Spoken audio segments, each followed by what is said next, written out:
Labą dieną. Esu labai dėkingas šio forumo organizatoriams už pakvietimą parengti šį pristatymą. Kalbos tema man rūpi kaip ištikimam katalikui ir kaip asmeniui pasirinkusiam tokią profesiją daugiau nei prieš 40 metų. Gimnazijos ir universiteto metais aktyviai dalyvavau ateitininkų veikloje. Šios organizacijos principai ir ideologija labai giliai paveikia mano ankstyvą formavimąsi. Džiaugiuosi, kad po daugelių metų vėl galėsiu net ir tokiu ribotu būdu dalytis mintimis ir idėjomis su kolegomis. Dėl šiame pristatyme pateiktos techninės terminijos nutariau šį pranešimą skaityti anglų kalba. Atsiprašau, jei tas sukels vertimo ar kitų problemų kai kuriems klausytojams.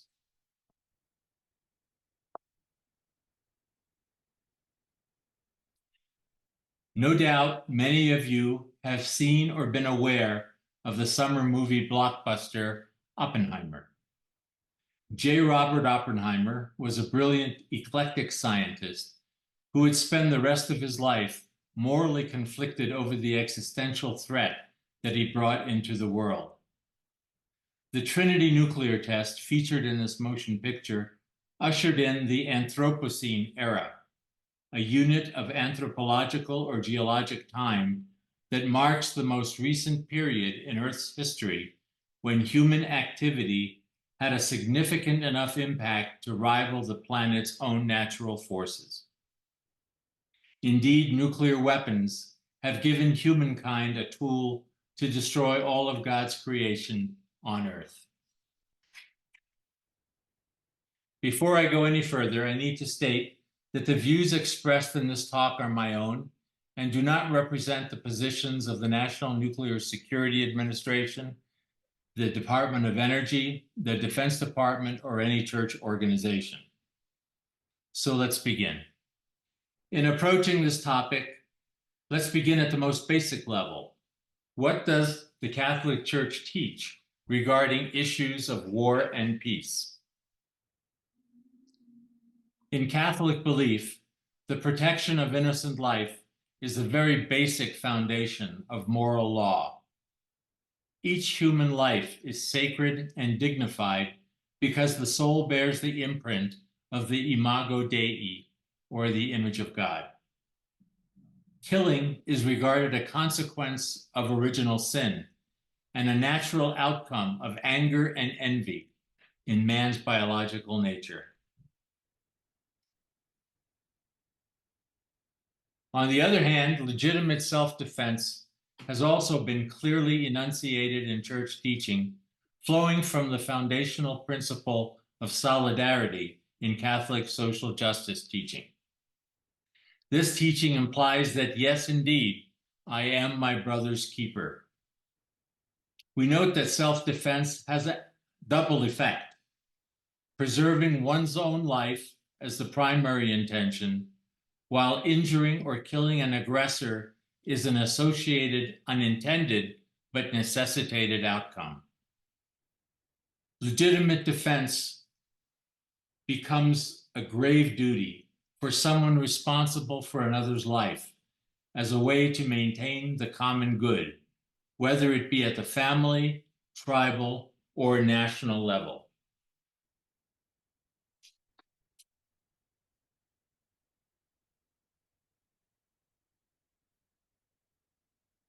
Just war doctrine has developed through church history, integrating and balancing these two moral imperatives in order to place limits on war. The earliest reference to just war was in the 5th century by St. Augustine in his monumental work, City of God. The doctrine was later embellished and codified by St. Thomas Aquinas in the 13th century. Two sets of principles are identified.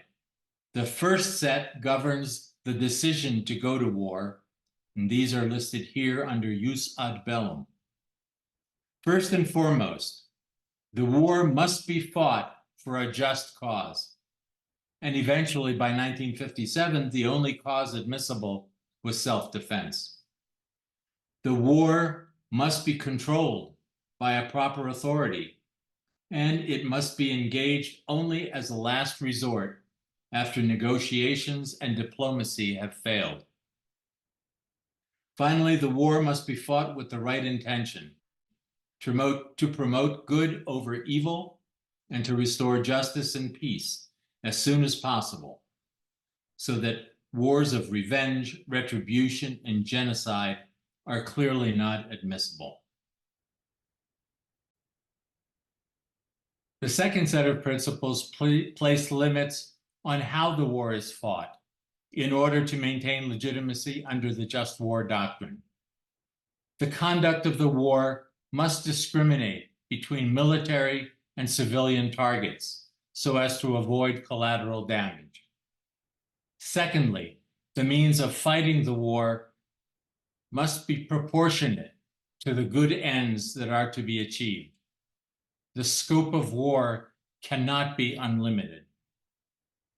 The principle of double effect, as in self-defense, follows from the basic legitimacy of self-defense, but it is now scaled to a much higher magnitude in war. An important takeaway would be, who makes the final call on the moral legitimacy of any given war? It falls to those who are entrusted with responsibility for the common good, not necessarily to the church. But one might ask, are these principles still valid as the technology of warfare develops through history? And we will talk about that from now because it brings us to nuclear weapons.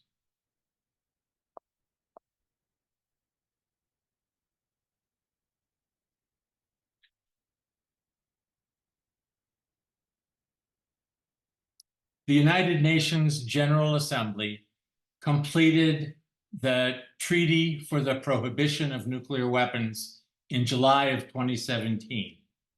It entered into force in January 2021. The so-called treaty commits signatories not to develop, produce, acquire, or even possess nuclear weapons. It is not a verifiable treaty, for it contains absolutely no monitoring or verification, nor does it contain any enforcement provisions. It is really aspirational only. The Holy See signed and ratified the TPNW in September 2017 as a full state member of the United Nations. It was in fact the first state to do so.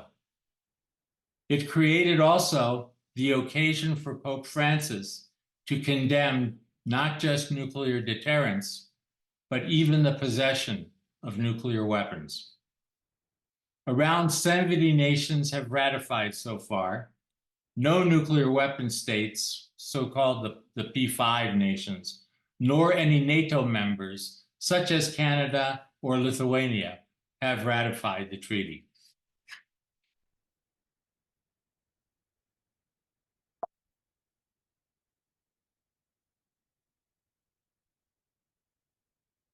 Okay. In the wake of the Pope's pronouncement, the Archbishop of Santa Fe, John Wester, issued a pastoral letter in 2022 that expressed a desire to engage in a conversation leading to nuclear disarmament. On its surface, it is noble and aspirational, but it goes further.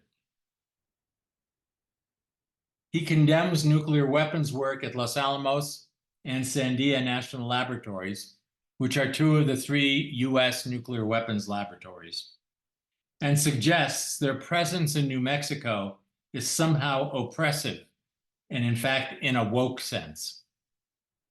He suggests that just war theory should be abandoned, and universal, nonviolent love should be practiced instead.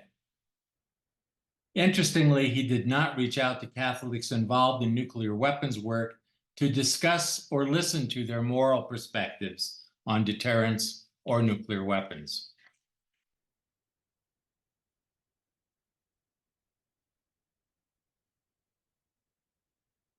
I'm having trouble moving these slides along. The newly minted Cardinal Robert McElroy of San Diego has expressed similar notions in a speech at Notre Dame in 2023.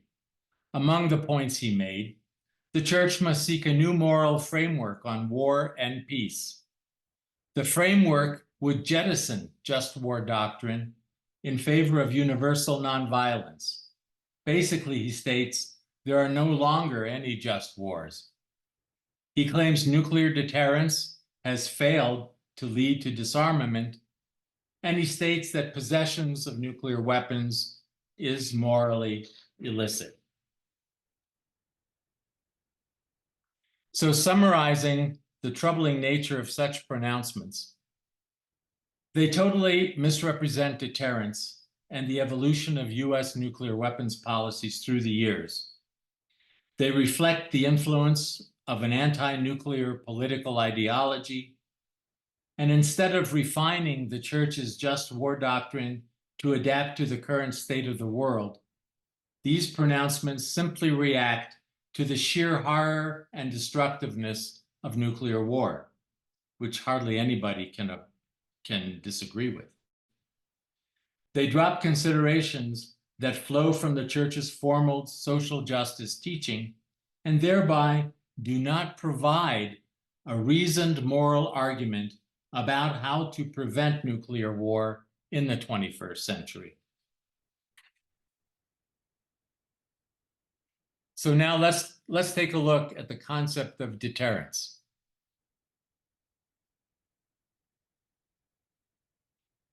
Nuclear deterrence discourages action by instilling fear of retaliatory consequences, consequences that would destroy targets that the adversary holds most dear. This dissuades him from launching any initial attack. Unfortunately, in a fallen world, as one we live in, fear has a more dependable effect than fraternal love in dissuading bad behavior. This goes to the heart of human nature that is marred by original sin. Nevertheless, nuclear deterrence has been the absolute bedrock of U.S. national security policy since 1949. And it's been restated in the most recent 2022 Nuclear Posture Review, which was conducted by the Biden administration, and quoted here. As long as nuclear weapons exist, the fundamental role of U.S. nuclear weapons is to deter nuclear attack on the United States, our allies, and our partners. The U.S. would only consider the use of nuclear weapons in extreme circumstances to defend the vital interests of the United States or its allies and partners. Unfortunately, contemporary popular belief equates deterrence to an old strategy that described the U.S. nuclear posture only in the very earliest days of the Cold War. It was called MAD, for mutually assured destruction. In MAD, the nuclear force of one side must be able to survive a first strike by an adversary, and then, in retaliation, successfully annihilate the adversary's homeland, including the population centers and industrial centers. And those would be targeted almost exclusively.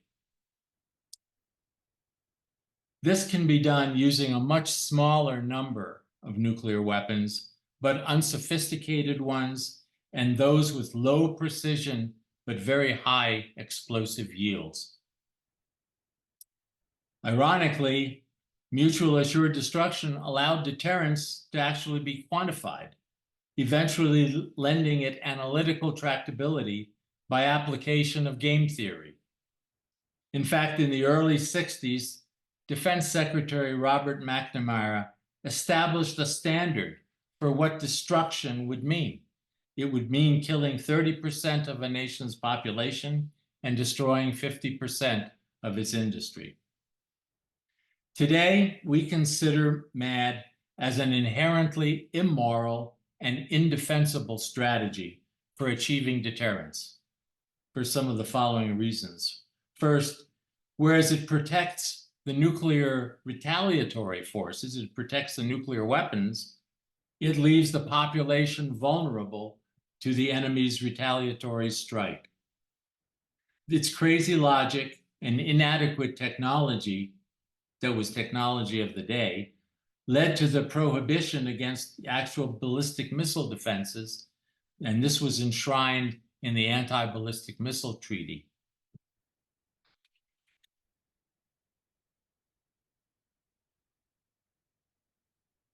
In the 1980s, President Reagan became convinced that the potential for nuclear annihilation necessitated that a nuclear war never be fought because it can never be won. His reasoning clearly set the new standard for moral acceptance of deterrence, as well as his moral argument for the Star Wars program, which was a sophisticated defensive architecture that would leave offensive intercontinental ballistic missiles obsolete. The moral foundation of this strategy is the following. In addressing the morality of deterrence, we note that the weapons themselves have no moral significance apart from the intention with which humans use them. Two moral intentions are actually in play for deterrence to be both credible and morally acceptable. The first is the nuclear deterrent is to never have, it is for never having to use your nuclear forces by making sure that an initiating aggressive nuclear attack never takes place in the first place. And secondly, and also very important, it involves maintaining a credible political and public will to actually use the deterrent force. And this is ensured by many factors or many ways, several of which are here. For example, government policymaking would be transparent. Public budgeting of resources for nuclear weapons would be available. Maintaining a research and development as well as a physical production infrastructure for nuclear weapons would be maintained. But if deterrence is to succeed, the secondary intention must support the first. Otherwise, an adversary could judge it to be non-credible, and therefore it would invite him to challenge it.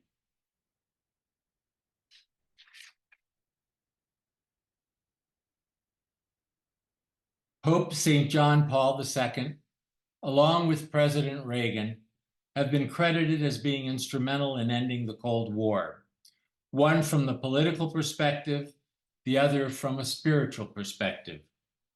St. John Paul II understood very well the geopolitical realities of Europe and the dark evil of totalitarianism, having experienced the evils of both Nazism and communism. In his 1982 address to the United Nations, he strongly reiterated church teaching on nuclear weapons going back all the way to St. John the 23rd and the Second Vatican Council, that nuclear deterrence is not an end in itself. It is morally acceptable only on condition that there is also a negotiated, mutual, and verifiable reduction of nuclear arms.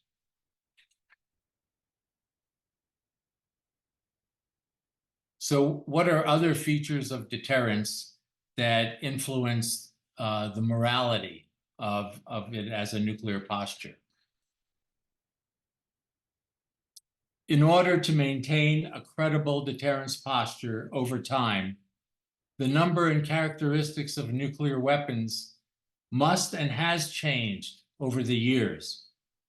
When the US took on the responsibility of extending the nuclear umbrella to allies in NATO, deterrence focus shifted to be more credible in the European theater. US allies were concerned that if the only weapons the US had were high yield strategic nuclear weapons designed to deter attacks on the US homeland, the Soviet Union would not find it credible that the US would actually risk destruction of its homeland by launching a nuclear retaliatory strike were the Soviets to invade Europe. But this required different weapon types and lower explosive yields to maintain deterrence credibility at lower thresholds of conflict. Today, the flexible counterforce strategy is designed to contain hostilities in a limited theater without escalating to global annihilation. In other words, mutual assured destruction is long gone.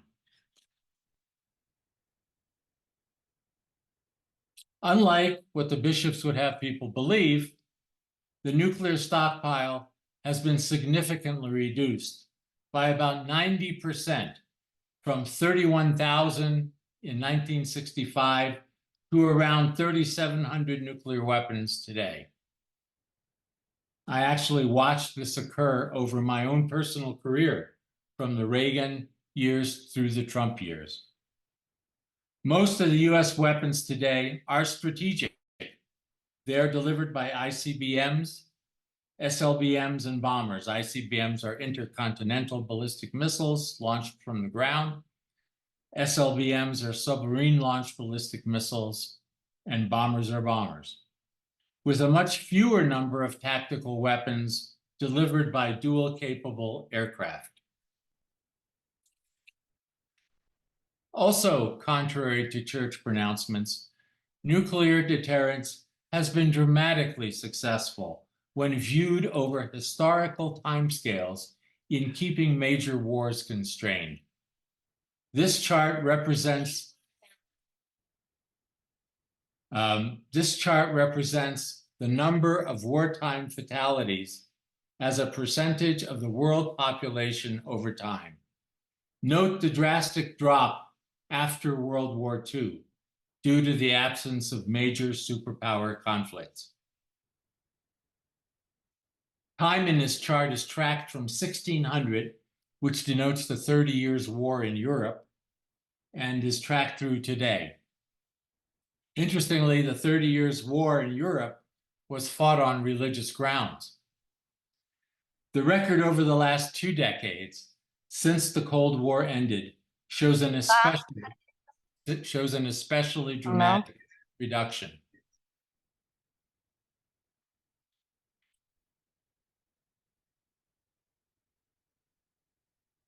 However, geopolitical realities are now about to change in a quite significant way. Some observers categorize the overall nuclear era so far by dividing its timeline into 3 nuclear ages. The first nuclear age involved the Cold War, a bilateral superpower standoff between the US and the Soviet Union. The second nuclear age involved a period of denuclearization, governed mostly by verifiable arms control treaties. Focus was on non-proliferation and counterterrorism, especially after 9/11. The third nuclear age, on which we have now begun, started about 2020. It looks to be a return to superpower nuclear competition with not just 2, but now 3 nuclear superpowers on Earth.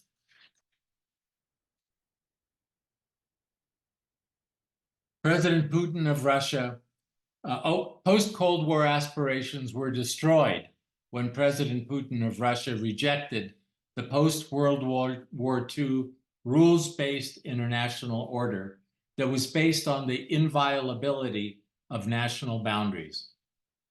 In particular, Russia's invasion of Ukraine in 2022 violated the 1994 Budapest Memorandum, by which the United States, the United Kingdom, and Russia promised never to violate the borders of Ukraine, Kazakhstan, and Belarus in exchange for these nations giving up their nuclear weapons. Interestingly, they got nuclear weapons. They inherited them when the USSR broke up. Russia has now reintroduced nuclear weapons in Belarus. Fueled by oil and gas revenues, Russia has been investing in its nuclear weapons stockpile for the last 2 decades. Beyond simple modernization of its current stockpile, it is developing and deploying new exotic weapon systems. A few examples of such systems are shown here. The SS-18 in the upper left corner is called by the Russians Sarmat, we call it the Satan II, is a silo-based super heavy intercontinental ballistic missile capable of carrying up to 24 warheads. The Screwdriver SSC-8, pictured below it, is a road-mobile ground-launched intermediate-range missile that violated the Intermediate Nuclear Forces Treaty of 1987. The Zircon hypersonic missile flies 8 times the speed of sound with a range of 300 miles. This would be an anti-ship missile that could not, in all likelihood, be intercepted. It would be targeting the US aircraft carriers. Then the Poseidon Canyon is a nuclear-armed and nuclear-powered autonomous, i.e. robotic, torpedo designed to cruise around for a very long time and to attack coastal targets. China has for decades been regarded as a minor nuclear power on the scale of the United Kingdom and France, with only a couple hundred nuclear weapons. However, over the years, and since Xi Jinping has been in power, especially, it has been investing in a very aggressive missile development program, creating missiles with a wide spectrum of ranges. Many of these missiles are capable of carrying multiple independently targetable reentry vehicles called MIRVs. China has also been observed in building out a large number of underground silos in Western provinces, including Xinjiang province. As a result, China is on track to become a nuclear superpower in the next decade or so. Some estimates are 2035, on par with the US and Russia, with thousands rather than hundreds of nuclear weapons. For example, China is developing a nuclear-capable bomber as well as a next-generation nuclear-powered nuclear missile-carrying submarine, the Type 94 SSBN. This will enable a full nuclear triad where nuclear weapons would be delivered by missile, by bomber, and by submarine.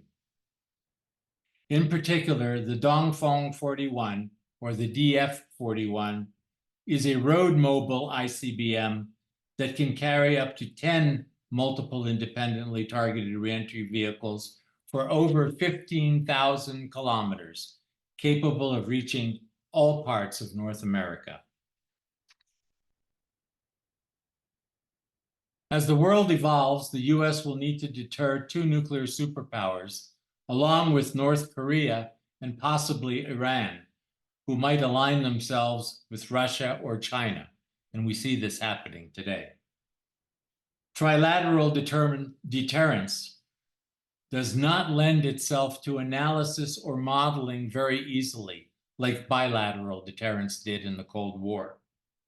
As a result, a stable deterrence strategy will be quite difficult to first develop and then to implement successfully. Arguably, 2 greatest dangers now present themselves. One, that China and Russia would both coordinate strategic actions against the United States. Or secondly, 2 simultaneous regional wars in in different geographical locations would be initiated. And then extended deterrence of the United States will be challenged to ensure that no nuclear first use is accomplished in two theaters of war simultaneously. No matter what, the US nuclear weapons stockpile will need to be adjusted, perhaps in numbers as well as in types of nuclear weapons over the next several decades. So we face a future in which the probability of deterrence failing is greater than in the past. A rising probability that a nuclear weapon would be launched as a hostile act. What are the moral considerations now going forward? In light of this possibility, seeking arms control to complement and help manage deterrence will be a moral imperative, demanded by the right intention principle of just war doctrine. In past treaties, verification could be achieved for the most part by counting larger objects like launchers, submarines, and bombers, and you'd surveil these from space. However, future negotiations will be very difficult because the verification challenges, for example, counting individual warheads or components or assessing the quantities of nuclear materials, will demand on-site verification, necessitating unprecedented levels of trust among the three nations. To proceed to total nuclear disarmament will demand orders of magnitude greater trust than we see today in the world. That's an understatement. So what are the key moral considerations in this new strategic global security environment? First of all, unilateral disarmament is morally repugnant and is not acceptable. But to hedge against the failure of deterrence and contain any arms race, deterrence and arms control must be pursued together. After all, arms control without deterrence is a pacifist pipe dream. Deterrence without arms control is a nightmare, marked by an ensuing arms race among three superpowers. Deterrence will need to be credible at all levels of conflict in a war, from the battlefield to national existential levels. Escalation control will be an imperative. To maintain credibility, US will need to modernize and possibly modify its nuclear weapon systems, and it will have to do so without nuclear testing, as long as the United States is bound by the Comprehensive Test Ban Treaty.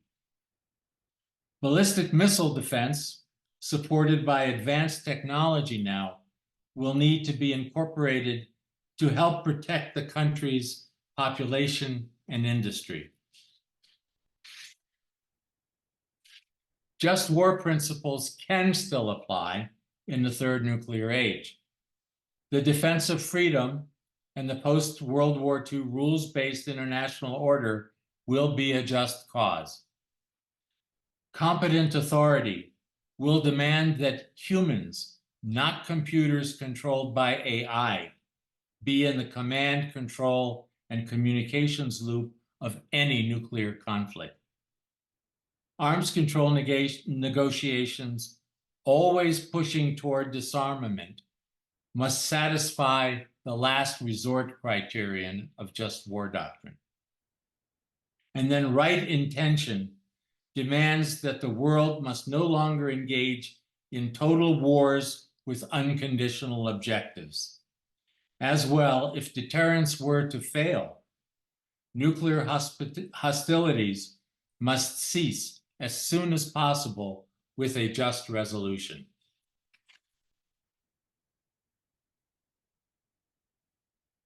The jus in bellum principles of just war doctrine will guide in constraining the types and use of nuclear weapons in the future. To protect civilians, lower yields and more precision in guidance systems will help to reduce collateral damage. Defensive systems must be incorporated to protect the population and the industry. And to minimize overall destruction, strong conventional forces will be required to keep nuclear thresholds high. Escalation control must be both a technological and an operational imperative. Early termination strategies must be deliberated and planned.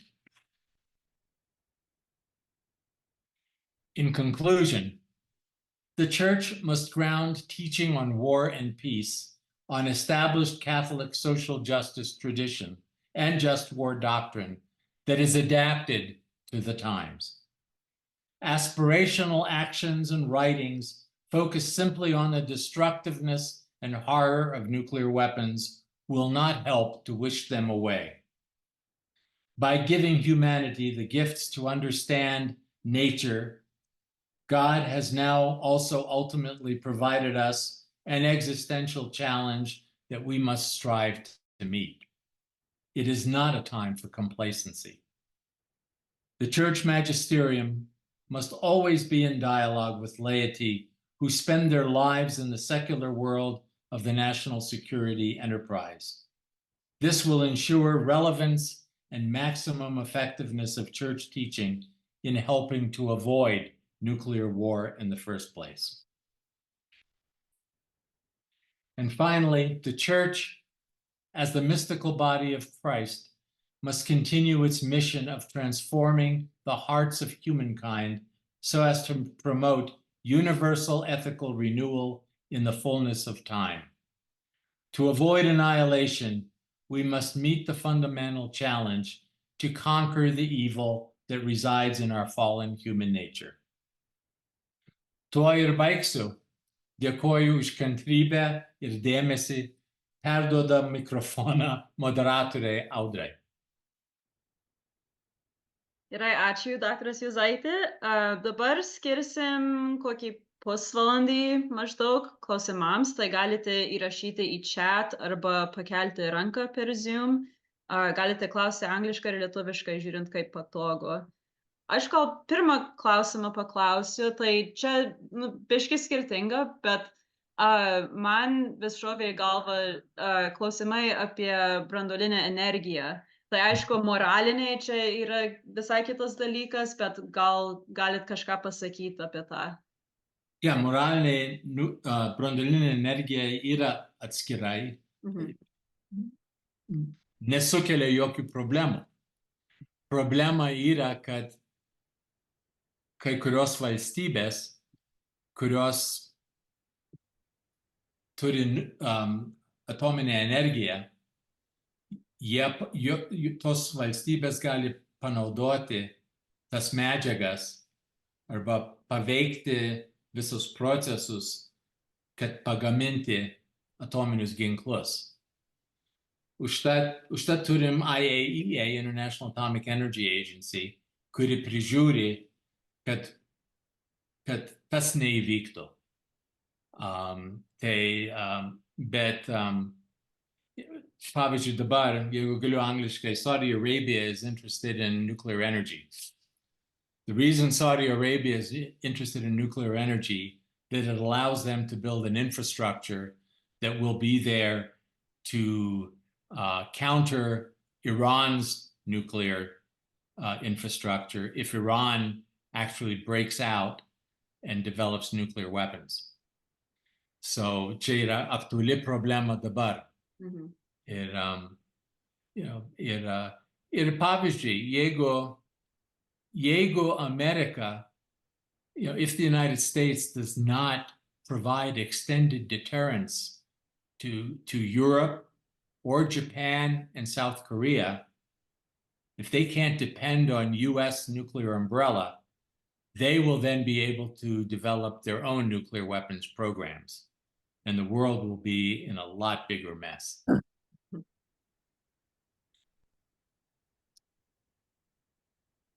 Gerai, Petrai, prašom. Ačiū. First of all, thank you very much for a terrific lecture. So much information, so many perspectives, and so forth. I just have one comment, and that is that you mentioned Ronald Reagan's comment on that nuclear war cannot be won, therefore must never be fought. Right. I just want to frame that not so much, and I think that he did not intend to frame it as a policy statement. Rather, I think that he intended this to be a message and even a warning to our adversaries so that they would also keep in mind that that they cannot win a nuclear war. That's and I correct. think that this kind of message is actually part of the deterrent strategy. And I just wonder what your comments are about, those policy and communication aspects of this very complicated situation. Exactly. I think you're absolutely right. It was a message to the Soviet Union then. But if you look at references, Reagan, although he was a staunch anti-communist and was hoping for the Soviet Union to collapse on its own, he became actually repulsed by this idea of the annihilation of the world by nuclear weapons. And this is one of the reasons he brought up Star Wars. The Star Wars initiative under the Reagan years were predicated on the strategy that we will develop these weapons, station some of them in space, and we will shoot out of the air any missiles that can be shot. And so we'll be able to build a true defense. Problem with that was that the technology was simply not there in those days to provide a guarantee. However, his concern about total nuclear war, when he met with Gorbachev in Reykjavik in 1987, he actually proposed to Gorbachev that both countries get rid of all of their nuclear weapons immediately. Now, his staff was caught by big surprise, and there were a lot of concerns. But they actually started talking about that. If you read the records of the Reykjavik negotiations, the one thing that stopped that from going forward was Star Wars, because Reagan insisted that at lower levels of nuclear weapons, the Star Wars tools would be able to actually counter a nuclear attack from Russia and vice versa. But Gorbachev could not in any way accede to that. But basically, yes, he was a master at basically, destroying the Cold War. I mean, he ended the Cold War. We could overspend the Soviets, and Gorbachev was facing a falling apart economy, and there's no way they could keep up with us. One good thing that came out of that was this INF treaty, the Intermediate Nuclear Forces Treaty, where both nations decided not to deploy that next level of nuclear weapons.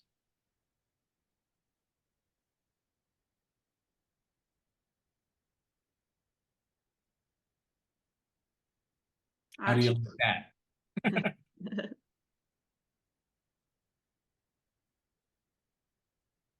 Kitų klausimų? Vytai, prašom.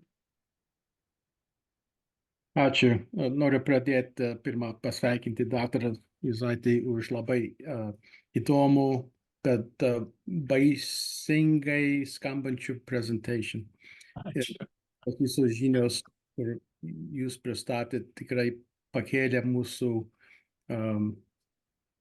awareness, kaip sakant, ir daug daugiau yra pagalvoti, kaip mes kasdieniai gyvenam, žinome. Bet vis tiek aš angliškai noriu paklausti šitą klausimą. How do you view the respect for Catholic religious doctrine is not one that the communist atheists who run China and Russia and the descendants of the communists in Russia and Putin especially have no respect for, That's right. nor would ever consider at the point of the brink of starting a nuclear attack. Exactly. It just delays everything on our Catholic doctrine side. So Exactly. And that's why that's an inherent fallacy of, of this idea that you can win them over, with our Catholic beliefs. I mean, if you see what happened in Ukraine, Pope Francis reached out to Russia, didn't get a very, very good response from that. Yeah, you're absolutely right.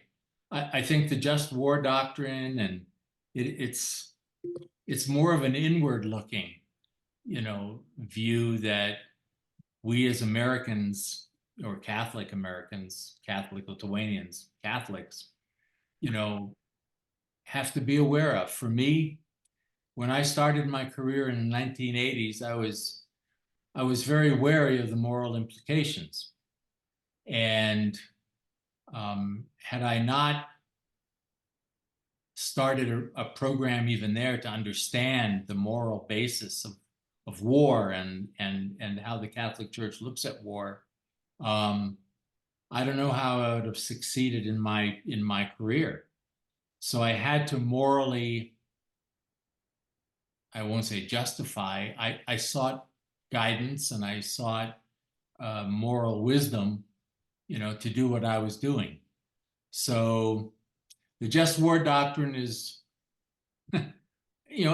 insofar, I mean, it's important for Catholics, but just war doctrine also influences international policy. And the international court now that's looking into genocide, even on the part of the Israelis, is, if you look at their principles, they are taken from just war doctrine, and some of these apply. But to your first question, I don't expect to convert Russia. I mean, we could pray for the conversion of Russia like we did throughout the Cold War. yeah, but even the threat of the International Criminal Court or anything doesn't mean anything, as you see where Russia has threatened to even bomb The Hague with a nuclear missile. That's right. Okay. That's right. And I can imagine for Lithuania sitting in between, it has a nuclear sandwich. There are nuclear warheads in Belarus and there are nuclear warheads in Kaliningrad. Right. And, thank God Lithuania is under NATO. That's for sure. And that's why the extended deterrence idea, the idea that the US nuclear umbrella has to be credible to Lithuanians as well as Germans and French and everybody else in Europe, in order for the Russians actually to believe it. Okay, yeah. Ačiū už atsakymą. We are up for a very interesting and dangerous chess game. It is. Thank you. Thanks for your question. Yra klausimas iš chat, tai įdomu, ar katalikai mokslininkai, kurie palaiko tavo nuomonę apie atominius ginklus ir katalikų mokymus, Just War Tradition, bandote eiti į dialogą su JAV vyskupo konferencija ir ne tik vyskupos McElroy ir kitos. Yeah. Dabar dirbam, į tą pusę. Dedam pastangas. Bandėm turėti pokalbį su mūsų vyskupu, bet jisai nenorėjo kalbėti su mumis. Jis nori tik tai viešai kalbėti, bet nenori turėti dialogue, žinai. But the U.S. Conference of Catholic Bishops has the majority opinion, which I think would support, our moral position. But it's harder to get a a hearing from them. You have to sort of go through your own. There are lines of command. Aš esu nusiuntęs laišką arkivyskupui ir mes čia turėjom kelias konferencijas ir kalbėjom tą temą, bet nieko negirdėjom atgal. Kiti klausimai?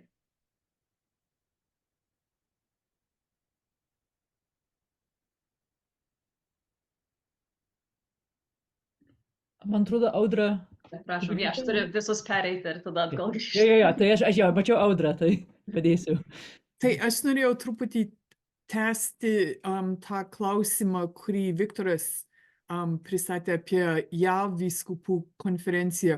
O kaip su Roma? Ar jūs žinot, ar katalikai mokslininkai turi kokio nors būdo, ar kaip nors prieiti, kad jų mintys, kaip jūs anksčiau vieną iš jūsų skaidrių rodėt, kad turi pasiklausyti lairį, tie žmonės, kurie dirba toj srity.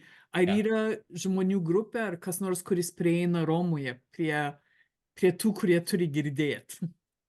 Jo, yra katalikų mokslininkų, kurie jie padeda popiežiui suprasti mokslinius reikalus. They were very significant in the climate change issues. Ir matėm, popiežius parašė savo encikliką dėl climate. Labai gerai išgalvotai. Gaila, tų mokslininkų tarpe nėra atominių ginklų mokslininkų. Tas, kuris yra ir kalba apie atominius reikalus, yra nusiteikęs prieš visokią branduolinės energijos ir branduolinių ginklų. So nėra balanso Romai. Tomai, prašom. Atleiskit, aš klausiausi, bet gabalais nutrūkinėjo, tai jeigu jau buvo paklaustas, atleiskite. Bet mes kalbėjom apie JAV vyskupų konferenciją, mes kalbėjom apie Romos, o kaip apie Europos, kurios viršininkas dabar yra Gintaras Grušas. Tai būtų įdomu jo nuomonė dėl Lietuvos konkrečiai ir dėl Europos vyskupų bendrai. Labai geras klausimas ir aš nežinau. Nesu kreipęs į jį, bet gera idėja yra.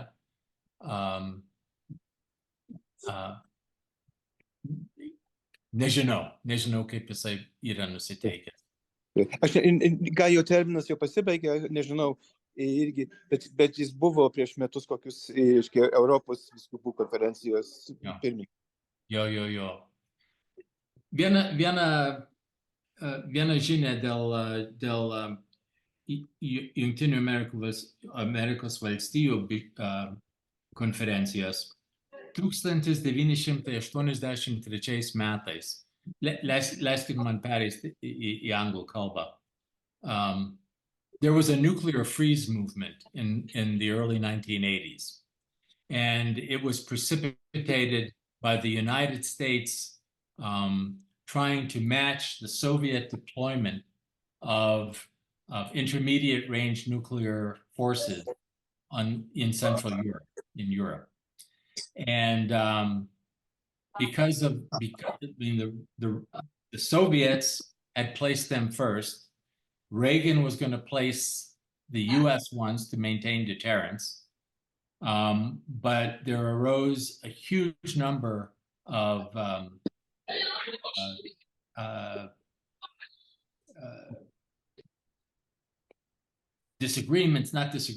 protests, rebellions, anti-nuclear forums all over the world.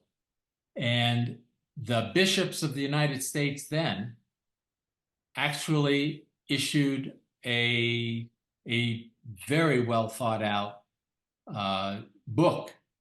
It was called The Challenge of Peace. In 1983, you can look that up. And the difference between that process and what we're facing today was when they wrote their first draft of their document, they spread it around everywhere. And a group of Catholic scientists at Los Alamos put together a response book. But it turns out they listened to our they accepted our commentary. It was a kind of dialogue that was not present now, that is not present now. And their final document reflects a more moderate view about nuclear weapons that basically was articulated by St. Pope John Paul II in his UN address. It was like 1982, 1983. And so the American bishops have spoken, but it was in a different time, in the early 1980s. I think now they've got their hands full with other issues. And although if more of their members speak out like this, there are conservative members also of the conference that will take them to task, I think. Early times yet. The problem is that the Pope is not, when you had John Paul II, the Pope was in consonance with the thoughts that there's a conditional moral acceptance of deterrence, and he walked the line, between pacifism and self-defense. These pronouncements now, to give, to have, they're not realistic because, we'd all love to have a nonviolent world, but, original sin is hard to get rid of. Anyway, long-winded answer, but the bishops have weighed in.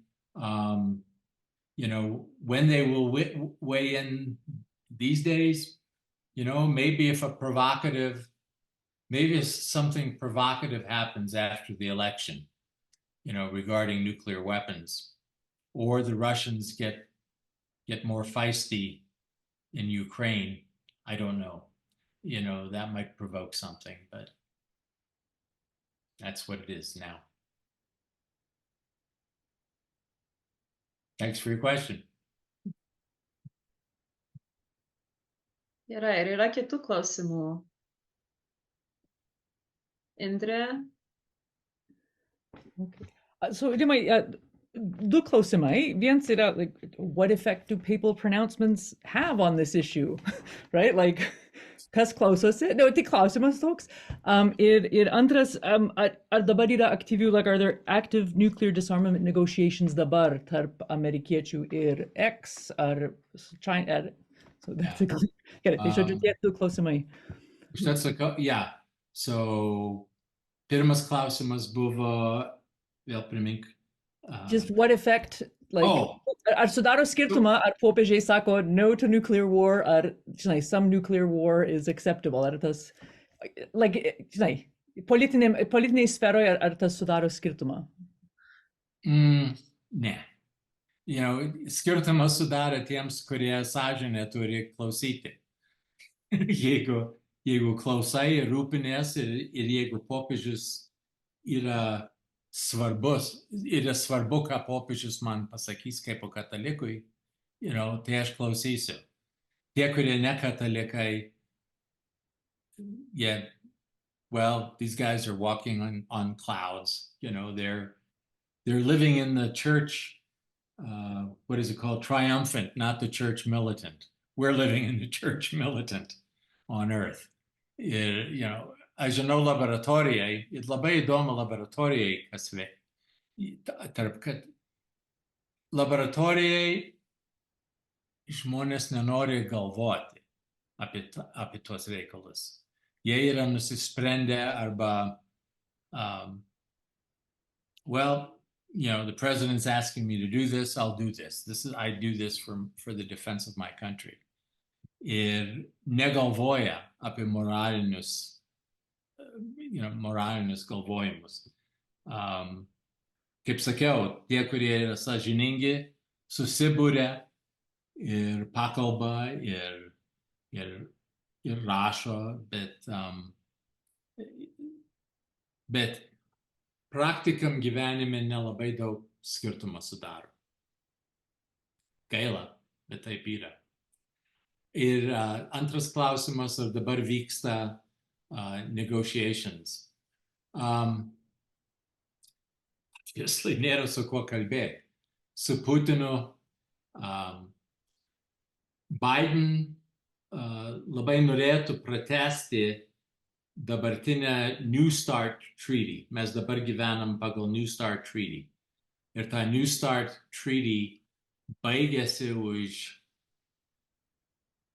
gal 25 metų, neužilgo, bet dar keli metai. Po to jokių nėra arms control treaties. Ir labai svarbu, kad būtų, kadangi pradėsim ginkluotis daug daugiau negu reikala. Tik tai, kad nepasiduoti kiniečiams arba rusams. Our infrastructure in the United States, especially for producing nuclear weapons, is horribly dilapidated. Kiniečiai turi, the Chinese have brand new facilities. They attract lots of scientists. They're a dynamo. Russians, they talk a lot. We don't know whether all these weapons that I described, would they really work, or not.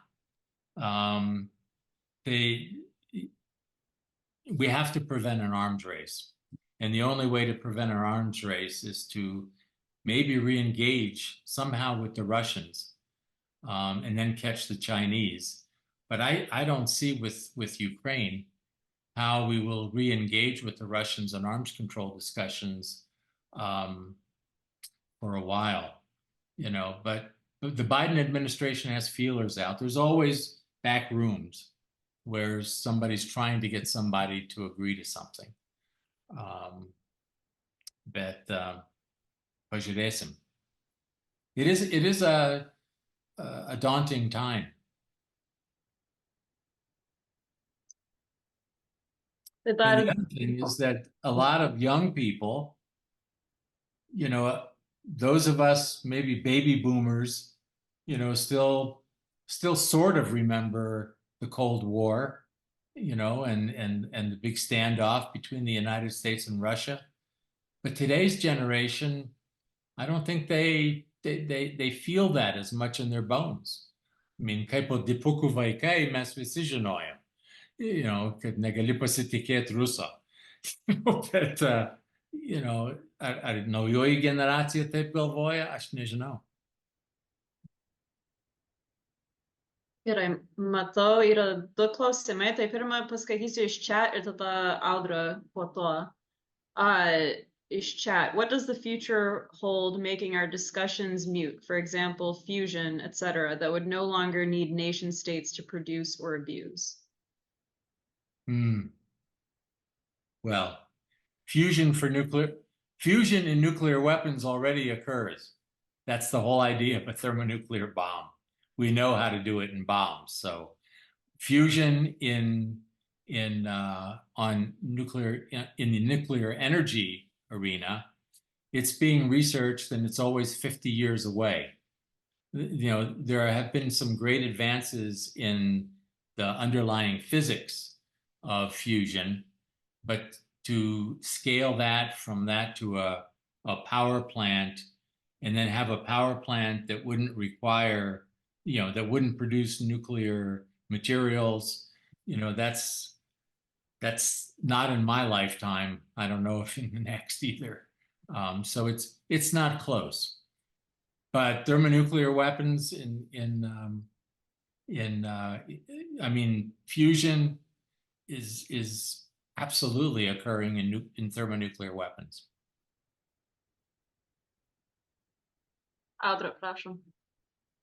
Tai vienas komentaras apie jūsų paminėjimą apie Kiniją. Yeah, like, and how much of that IP was stolen from the US, ne? Labai daug, yeah. I mean, they have a whole network, ką jie vagia tą visą informaciją. Bet mano kitas klausimas, tas buvo tik komentaras, klausimas yra, jūs minėjot, visi jūsų minėjimai buvo apie kraštus, apie, žinai, ar tai Korėja, ar Rusija, ar Kinija. What about international terrorists? I mean, jūs čia buvo vienas iš jūsų sričių. So how close are we to having international terrorists have their hands on a nuclear weapon? Or do they already have it? Oh, I hope they don't have it. Like I said, during the post 9/11 period, that was the #1 worry, because there were indications that Pakistanis who had a nuclear weapon were talking with some of the Al-Qaeda. Some Al-Qaeda had some scientists too. So intelligence was tracking those. So we knew that there was interest. There is continued interest as long as there's terrorism. The saving grace is that we have developed so many technologies to track or to detect any kind of improvised nuclear device that we believe, that's the probability of that has gone down. Where the concern is, and one of the areas that we had the most concern is in the southern border. I hate to raise this immigration issue, but when you have uncontrolled borders, one of the main scenarios of how an improvised device could get into the United States was to divide up the pieces among several terrorists, and send them in this flood of immigrants.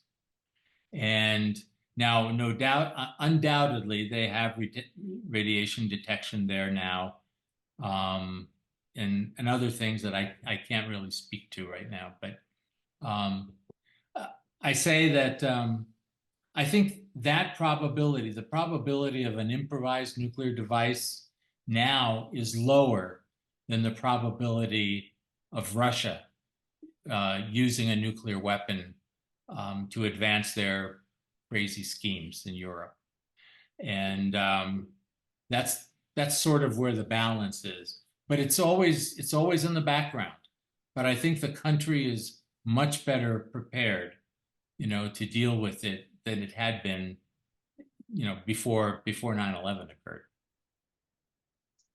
The technologies are very good for detecting.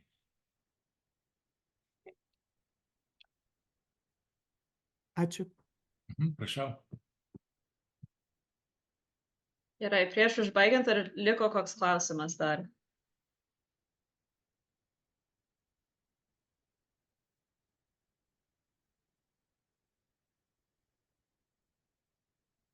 Tai gerai, galėsim baigti laiko pradžios Amerikos pilietinės religijos šventės Super Bowl.